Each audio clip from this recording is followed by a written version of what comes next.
3 Further Mathematics with TI-Nspire. The first one was held yesterday by Daniela, the second one by Craig this morning, and I'm going to finish it off this afternoon.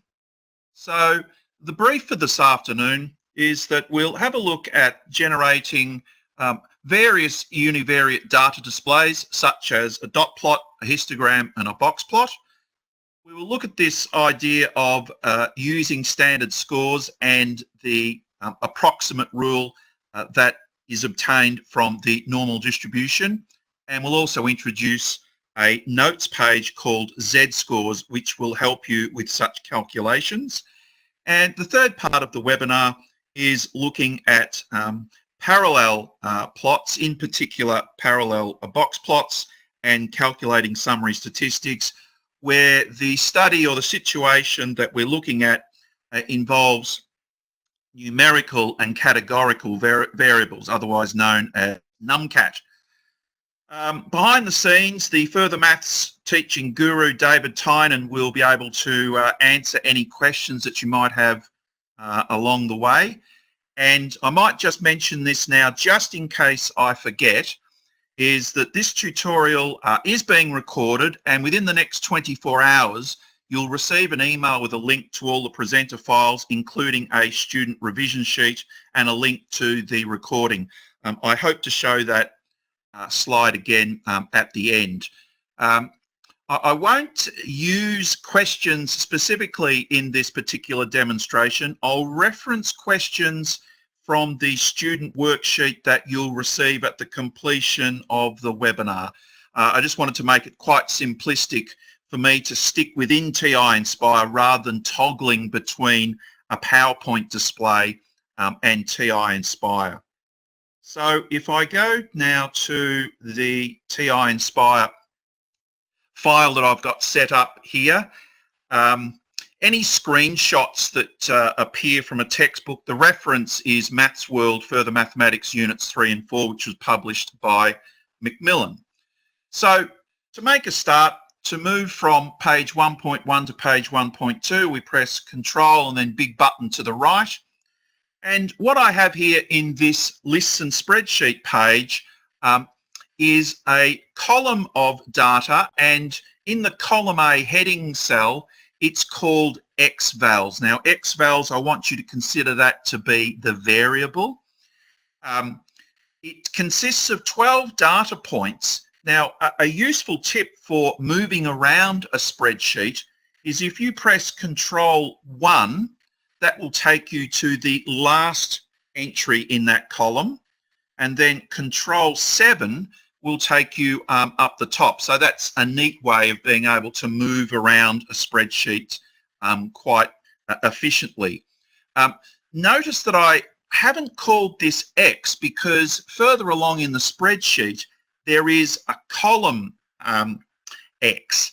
So you don't want to get mixed up between a variable X and a column X. So my advice is that your variables should contain more than one letter. I think that that would be a useful thing to remember when looking at entering data into the list and spreadsheet application, either in an exam or when you are participating in a SAC.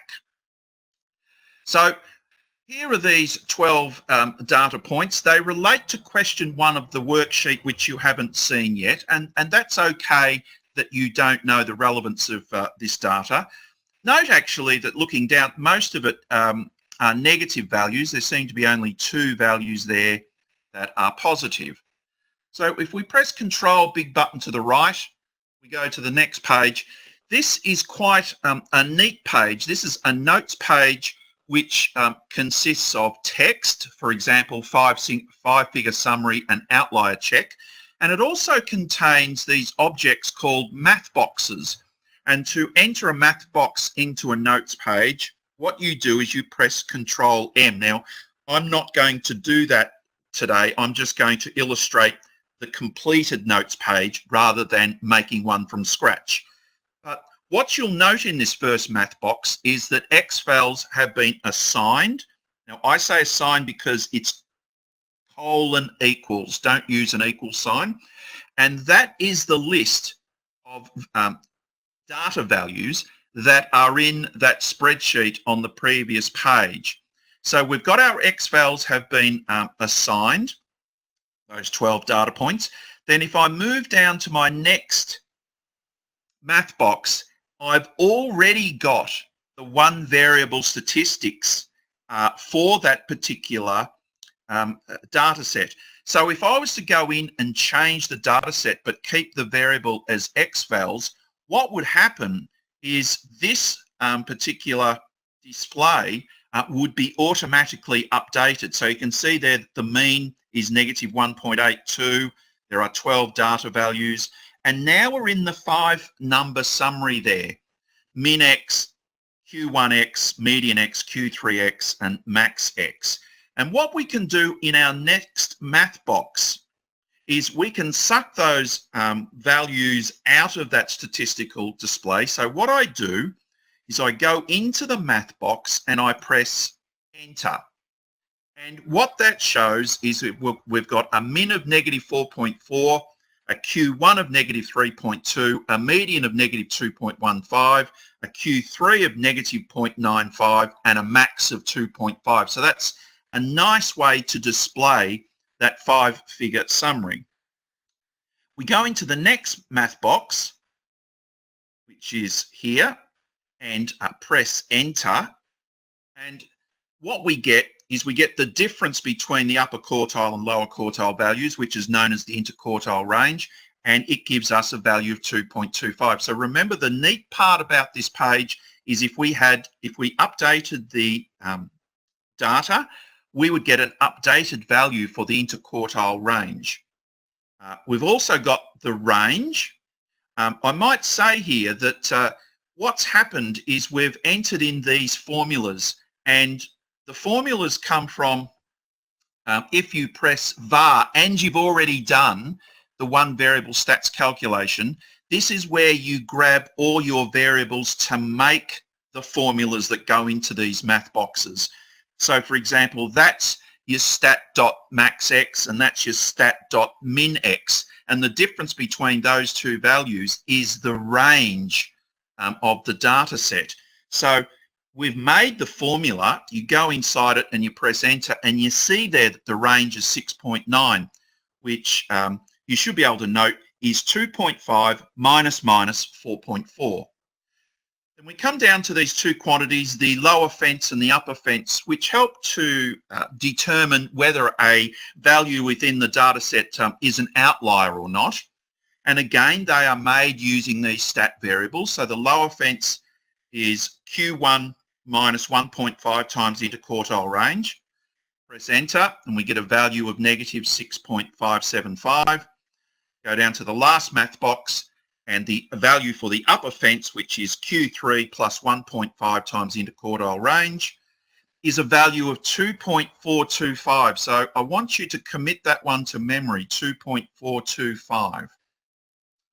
We go to the next page, control big button to the right, and we've got a summary piece here on basically to display graphically the 5-number summary. We use a box plot, and a box plot is an excellent way of showing the center of the distribution and the spread of the distribution and how it varies, whether it's skewed or not, which I'll talk about in a couple of moments' time. Box plots show where the bulk of the data lies and where its center lies and how varied the values are. And it's a visual representation of that 5-number summary. So for example, if our 5-number summary was 23, 37, 77.5, 105.5 and 122, our box plot would look like this. So these lines here are called whiskers. You can obviously see there's the box. The length of the box is the interquartile range. And what's basically happening here is that the box plot is showing, splitting up the data into 25% allotments. So the lower 25% is there, the next 25% is there, the next 25% is there, and the next 25% is there. So when you talk about it in terms of 4 lots of 25%, you can see now why they are called quartiles. And the median is Q2. It's the middle quartile, if you like. So what we're doing is we're just splitting the data up into 4 parts. Go to the next page here. If we were looking at a data set from a normal distribution, the box plot would be beautifully symmetric there, where the median would be halfway between the lower quartile and the upper quartile.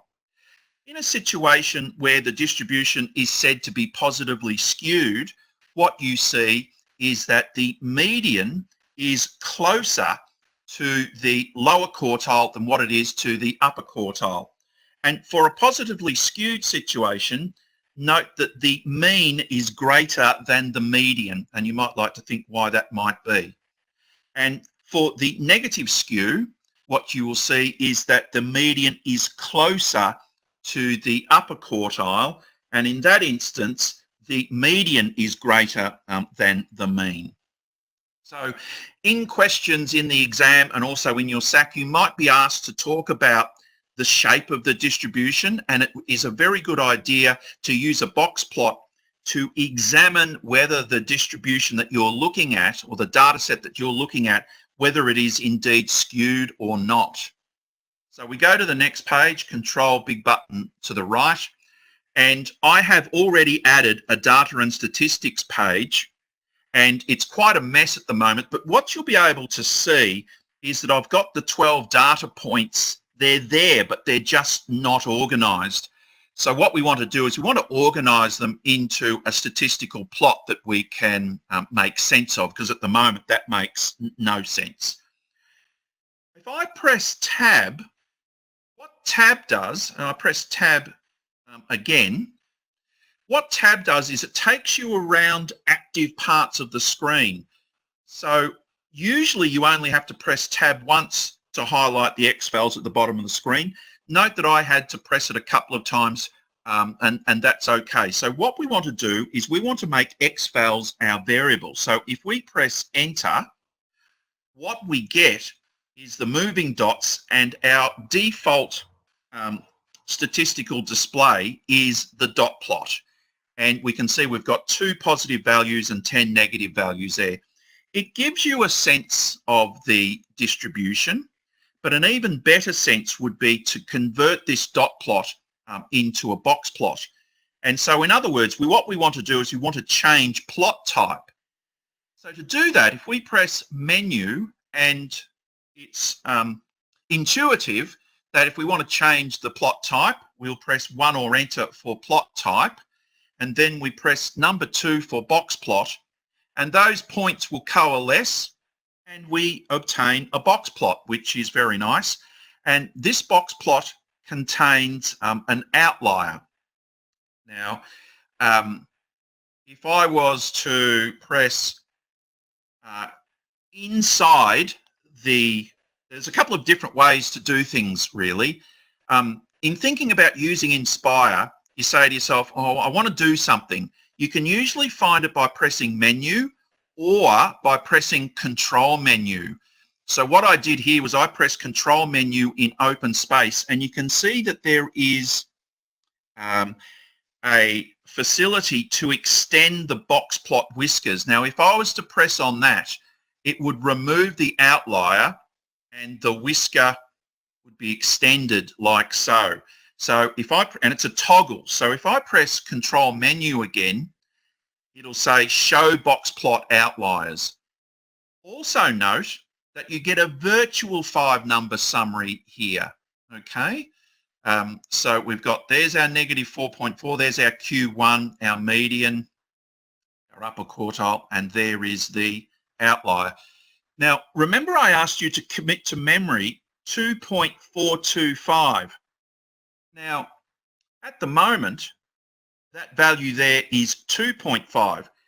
If I was to grab that point and move it towards the box plot, it should join that whisker at 2.425 and no longer become an outlier.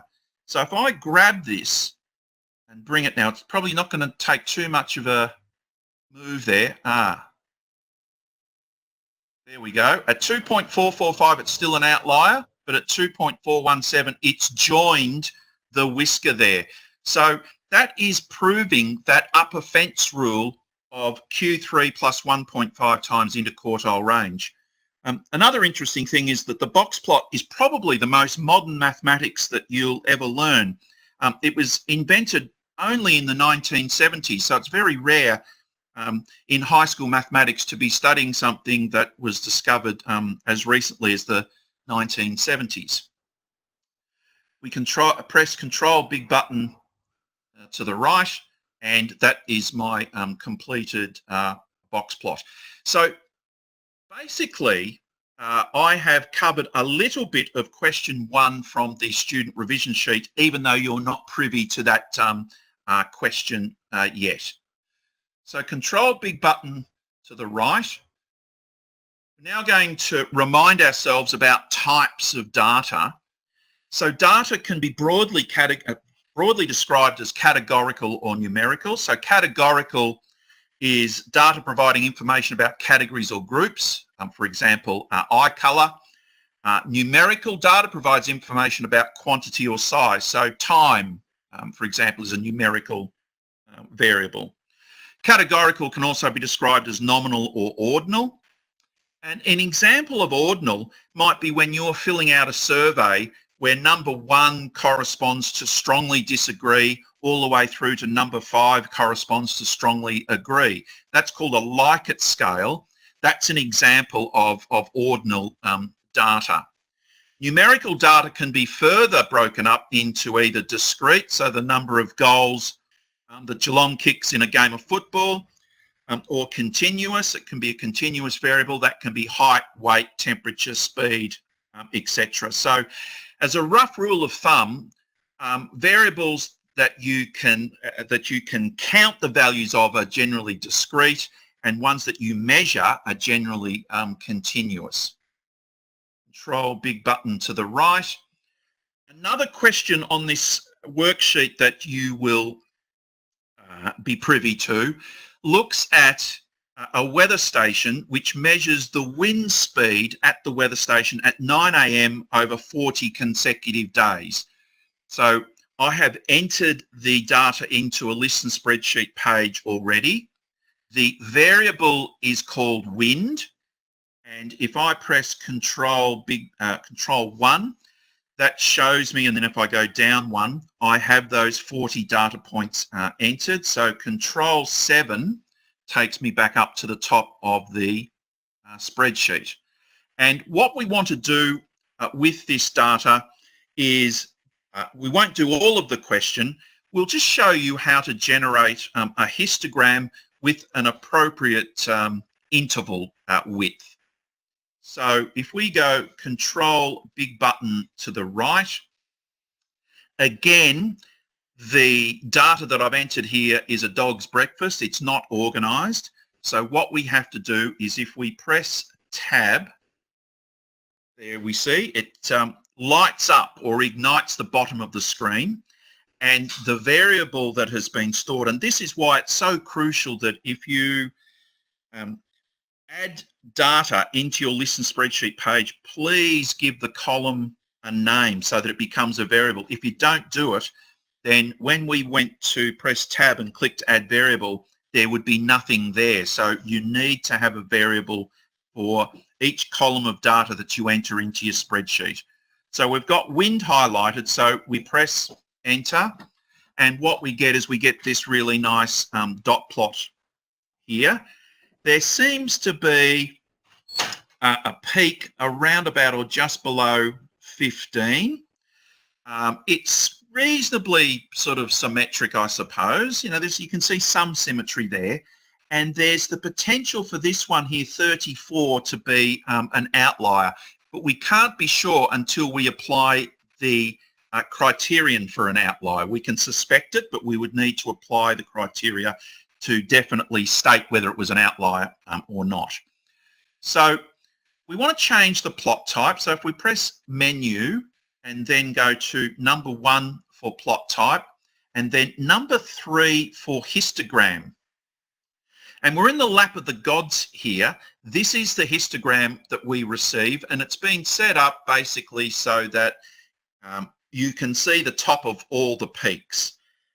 Now, I'm currently not happy with this particular histogram. I think by looking at the data, I thought that a better width interval would be, or a bin width would be a width of 5 and have an alignment of 0, which means that my first class of data would be 0 to 4, then 5 to 9, etc., etc. So what we will do here is we'll see if we can change the settings. So if I press menu and then go to number 2, plot properties, very good. Histogram properties looks as though it might be helpful for me. So if I press 2 or enter, I want to change the bin settings. So again, I'm going to press number 2. And I don't want a variable bin width. I want an equal bin width. In other words, I want equal intervals. So I'll press 1 or enter. And I don't want a width of 2, which it is currently. I want a width of 5, but I would like to keep the alignment. So what you can do is you can press tab through to OK and then press enter. Now, there we go. That's saying that there is, now I may have said 0 to 4 there before. It's 0 to 5. There's 3 points between 0 to 5, then 4 points, 14 points, 11 points, etc. So by hovering over each bar, you get a sense of the frequency of each class interval there. But you note that we can't see the top of the peaks. So what we will need to do is we'll need to set the window. Now there's a nice feature that allows us to do that. So if we press menu and then go to window zoom, so number 5, we can press zoom data, and zoom data gives us an ability to fit all the features onto that page so that we can see the tops of all the peaks. And so that's very nice. There is some symmetry there. As I said, that there seems to be quite a few values, around about 15. So if you were asked to estimate the mean wind speed at 9 a.m., a reasonable guess for the mean wind speed or average wind speed, would be 15. And we could also test to see whether that was in fact an outlier, that value of 34, whether it was an outlier or not. Go control big button to the right, and there is the completed histogram. Control big button to the right. Okay, the next thing I want to look at is Z-scores. Now, something very interesting that relates to you is that study scores are considered to be normally distributed. They follow a normal distribution. So a study score, a VCE study score for further mathematics, for example, has a mean of 30 and a standard deviation of 7. 30 and 7. And the 68, 95, 99.7 approximation, a percentage approximation rule suggests that if we were to take those X values, which represent study score, and convert them into standard Z scores, what we would see is that 68% of the data would lie between -1 and 1. In other words, 1 standard deviation below Z, 1 standard deviation above Z. If we were to think about study scores, 68% of the study scores will lie between 23 and 37. In other words, 1 standard deviation below, 1 standard deviation above. 95% of the scores will lie between 30 minus 2 times 7, which is 16, and 30 plus 2 times 7, which is 14. So 95% of the study scores lie between 16 and 44. Also, so we can see that in this very nice normal distribution curve, Also note these proportions, right? So the middle 68% is there. The middle 95% is there within 2 standard deviations, and then the middle 97% is within 3 standard deviations. So as the tip says, think of z-scores as measuring how many standard deviations we are away from the mean. For example, if a data score has a corresponding z-score of negative 2.4, the negative suggests that it's below, and it's 2.4 standard deviations below the mean. This figure here of 0.15 and 0.15, the way to consider that is that the middle part of the distribution that's within 3 standard deviations takes up 99.7% of the distribution. That's why there's 0.15% hanging out to the left and 0.15% hanging out to the right, because 0.15% is 0.3%. 0.3% plus 99.7%, that's your 100%.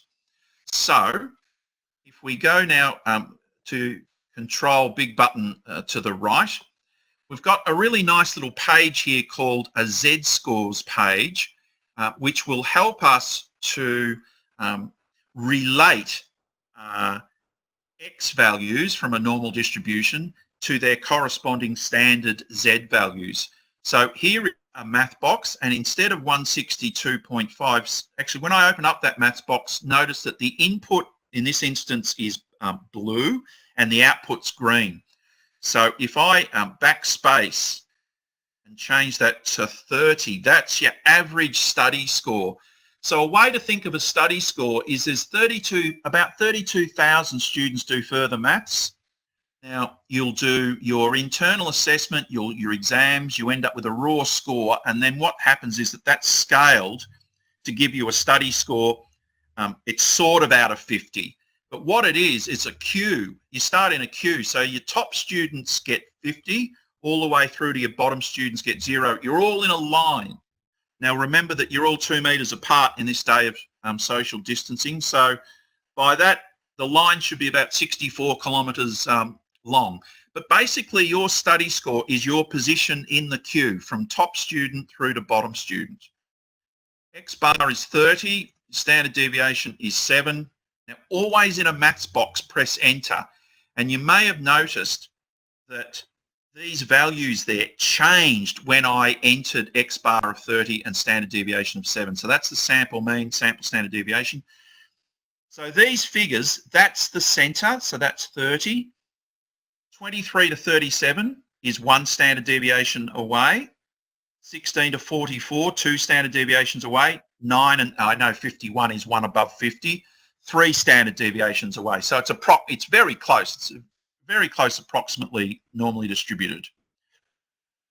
Here, if we're looking at one-sided proportions, in here we'd say, well, okay, we've got a score of 44. What does that correspond to as a z-score? Notice that it corresponds to a z-score of 2. And that's saying that if you've got a study score of 44, you're basically in the top 2.5% of students.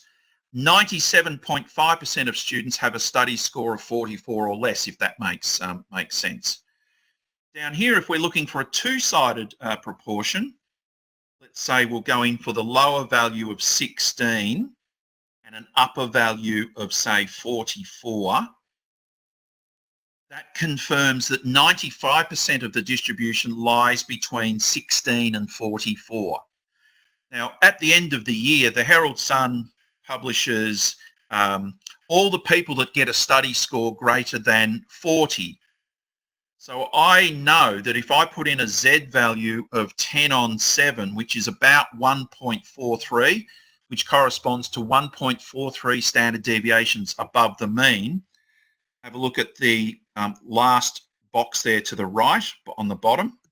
It corresponds to an X value or a study score of 40. So if you make it into the paper and you've got a study score of 40, you're 1.43 standard deviations above the mean. Control big button to the right. That cumulative proportions, that's a program that's used to make sure that the previous page works well.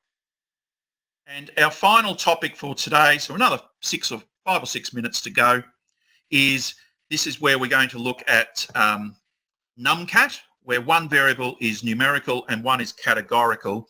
And this is where we employ comparative plots, such as back-to-back stem and leaf plots or stem plots, parallel or parallel box plots, or corresponding histograms. So they provide an excellent display of the distribution of a numerical variable, for example, heights.